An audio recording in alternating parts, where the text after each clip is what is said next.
Psalam 37.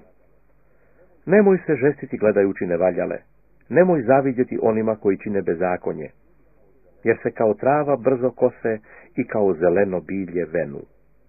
Uzdaj se u Gospoda i tvori dobro, živi na zemlji i hrani istinu. Tješi se Gospodom i učinit će ti što ti srce želi. Predaj Gospodu put svoj i uzdaj se u njega, on će učiniti. I izvest će kao vidjelo pravdu tvoju i pravicu tvoju kao sunce podnevno. Osloni se na Gospoda i čekaj ga. Nemoj se žestiti gledajući koga gdje napreduje na putu svojem, čovjeka koji radi što namisli. Utišaj gnjev i ostavi jarost. Nemoj se dražiti da zlo činiš, jer će se istrijebiti koji čine zlo, a koji čekaju Gospoda naslijedit će zemlju. Još malo, pa neće biti bezbožnika. Pogledat ćeš na mjesto njegovo, a njega nema. A smjerni će naslijediti zemlju i naslađivat će se množinom mira. Zlo misli bezbožnik pravedniku i škrguće nanj zubima svojim. Ali mu se Gospod smije, jer vidi da se primiče dan njegov. Mač potežu bezbožnici, zapinju luk svoj da obore ubogoga i nište ga i pokolju one koji idu pravim putem. Mač će njihov udariti u njihovo srce i lukovi njihovi polomit će se. Bolje je malo u pravednika nego bogatstvo mnogih bezbožnika, jer će se mišice bezbožnicima potrati, a pravednike utvrđuje Gospod. Zna Gospod dane bezazlenima i dio njihov traje do vijeka. Neće se postidjeti u zlo doba i u dane gladne bit će siti.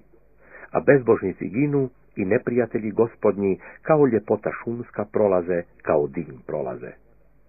Bezbožnik uzajima i ne vraća, a pravednik poklanja i daje. Jer koje on blagoslovi, oni naslijede zemlju, a koje on prokune, oni se istrijebe. Gospod utvrđuje korake svakoga čovjeka i mio mu je put njegov. Kad posrne da padne, neće pasti, jer ga Gospod drži za ruku. Bijah mlad i ostarjeh i ne vidjeh pravednika ostavljena, ni djece njegove da prose hljeba. Svaki dan poklanja i daje uzajam i na natražju je njegovu blagoslov. Uklanjaj se od zla i čini dobro i živi do vijeka. Jer Gospod ljubi pravedni sud i ne ostavlja svetaca svojih. Uvijek se oni čuvaju i pleme će se bezbožničko istrijebiti. Pravednici će naslijediti zemlju i živjet će na njoj do vijeka. Usta pravednikova govore mudrost i jezik njegov kazuje istinu. Zakon je Boga njegova njemu, u srcu stopala se njegova ne spotiču. Bezbožnik vreba pravednika i traži da ga ubije, ali ga Gospod neće pustiti u ruke njegove, niti će dati da ga okrive kad se stanu suditi. Čekaj Gospoda i drži se puta njegova, i on će te postaviti da vladaš zemljom. Vidjet ćeš kako će se istrijebiti bezbožnici. Vidjeh bezbožnika strašna, koji se raširivaše kao granato drvo, ali prođe i evo nema ga. Tražim ga i ne nahodim. Hrani čistotu i pazi pravdu, jer će u čovjeka mirna ostati natražje. A bezakonnika će nestati sasvim, natražje će se bezbožničko zatrti. Od Gospoda je spasenje pravednicima, on je krijepost njihova u nevolji.